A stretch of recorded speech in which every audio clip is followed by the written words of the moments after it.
এনেকুৱা মাৰিলে যে ইয়াতে লাগিল বাকী এইটো অকণমান চৰটো অকণমান লাগিছিল বহুত মানুহ আছিলে বহুত ভিৰ মানুহ আছিল বহুত চিঞৰ বাখৰ লাগিছিল নমস্কাৰ আপুনি চাই আছে India Today North East Assam Morana Gogoi আৰু শনিবাৰে নিশা যোৰহাটৰ চাংচোৱা চাহ বাগিচাৰ চিকিৎসালয়ৰ চৌহদত এক উত্তপ্ত পৰিস্থিতিৰ সৃষ্টি হয় বাগিচাৰ শ্ৰমিকসকলে এটি কণমানিক মৃত্যু কেন্দ্ৰ কৰি এই উত্তপ্ত পৰিস্থিতিৰ সৃষ্টি কৰে নিশাৰ ভাগতে বাগিচাখনত অৰ্ধসামৰিক বাহিনী আৰক্ষী মুতায়ন কৰিবলগীয়া পৰিস্থিতিৰো সৃষ্টি হয় আৰু বাগিচাৰ শ্ৰমিকসকল ইমানে উত্তপ্ত হৈ পৰে যে বাগিচাখনৰ চিকিৎসালয়ৰ কেইবাটাও কোঠাও ক্ষতি সাধন কৰিছে শ্ৰমিকসকলে আৰু এই উত্তপ্ত হৈ পৰাৰ কাৰণ হৈছে এটি কণমানি মৃত্যু কেন্দ্ৰ কৰি এটি কণমানি হাতীখলা লাইনৰ নিবাসী সঞ্জয় ঘাটৱাৰৰ পুত্ৰ 5 বছৰীয়া পুত্ৰ সন্তানটি পানীত পৰি যায় আৰু ততাতৈয়াকৈ শ্ৰমিকসকলে বাগিচাৰ শ্ৰমিকসকলে উদ্ধাৰ কৰি পুত্ৰ সন্তানটিক চিকিৎসালয়লৈ লৈ আনে অৰ্থাৎ বাগিচাৰ চিকিৎসালয়খনলৈ লৈ আনিছিল কিন্তু চিকিৎসকে চিকিৎসা কৰাৰ বিপৰীতে নানান ধৰণৰ প্ৰশ্ন সুধি পলম কৰি তুলিছিল আৰু চিকিৎসাৰ ক্ষেত্ৰত পলম হোৱাৰ বাবে কিছু সময়ৰ পাছতে সন্তানটিৰ মৃত্যু হৈছিল আৰু তাৰ পাছতে এই উত্তপ্ত পৰিস্থিতিৰ সৃষ্টি কৰি তোলে বাগিচাৰ শ্ৰমিকসকলে আমি দৃশ্য আপোনালোকক দেখুৱাই ল'ব বিচাৰিম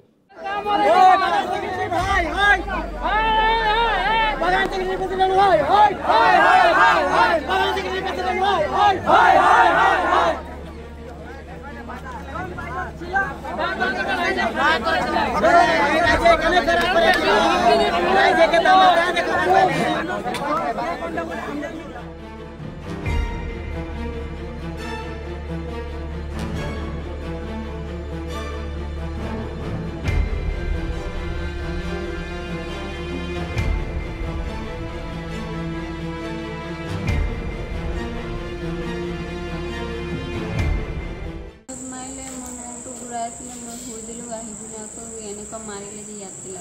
লাগিলে হাড়িটো বাকী এইটো অকণমান চৰটো অকণমান লাগিছিল সোমাই গৈছিলে ইমান ডাঙৰ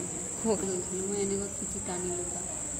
বহুত মানুহ আছিলে বহুত ভিৰ মানুহ চিঞৰ বাখৰ লাগিছিল আৰু নিশাৰ ভাগতে এই পৰিস্থিতি নিয়ন্ত্ৰণ কৰিবলৈ আৰক্ষী আৰু অৰ্ধসামৰিক বাহিনী মুতায়ন কৰিব লগা হয় কেৱল ইমানেই নহয় বাগিচাখনৰ চিকিৎসালয়ত ভৰ্তি হৈ থকা অন্য ৰোগীও অসুবিধাত পৰিব লগা হয় ইমানে উত্তপ্ত পৰিস্থিতিৰ সৃষ্টি কৰিছিল বাগিচাখনৰ চিকিৎসালয়ৰ অৰ্থাৎ কেইবাটাও কোঠাৰ গ্লাছ ভাঙি ক্ষতি সাধন কৰা দেখিবলৈ পোৱা গৈছিল আৰু যাৰ ফলত চিকিৎসালয়খনত ভৰ্তি হৈ থকা অন্য এগৰাকী ৰোগী আহত হৈছিল এই ঘটনাই এতিয়া চাঞ্চল্যৰ সৃষ্টি কৰিছিল যোৰহাটৰ চাংচোৱা চাহ বাগিচাখনত